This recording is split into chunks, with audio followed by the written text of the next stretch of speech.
Forgive me for being cynical, but I think we can all take a fairly good guess at why Winston and Paula suddenly want the election delayed, can't we? I mean, just think about those private poll numbers I ran you through 2 days ago.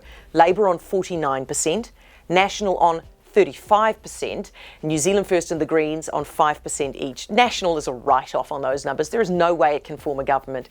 New Zealand First would be yesterday's news too. On those numbers, Labour can govern alone or with the Greens only if it has to.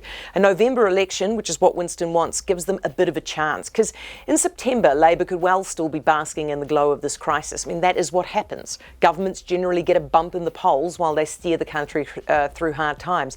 But the longer it goes on, the greater the chance the polls will start reversing as jobs are lost, houses are lost, businesses fall over. There is a chance that the government will be blamed for the decision to shut down the economy. So a delay buys the Nats and Winston time. The Electoral Commission, though, is confident the election can go ahead on September 19. The truth is, though, let's be honest, a health crisis will make it more tricky. If we're still telling over 70-year-olds to stay at home, it's going to be hard for Winston to hold his blue rinse town hall meetings. In fact, will he even be allowed out? It's going to be hard for Simon Bridges to go out there and meet people and try to charm them face to face, given that TV doesn't work terribly well for him.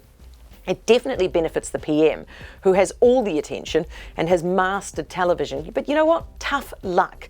The election date should stay unless it's absolutely impossible to hold an election logistically. If we're in level 4 lockdown, for example, it is impossible, but otherwise it's got to go ahead.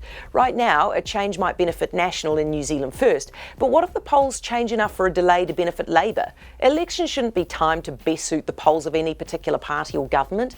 The election date is set. It needs to stay. Any change runs the risk of being seen as an attempt to screw the scrum.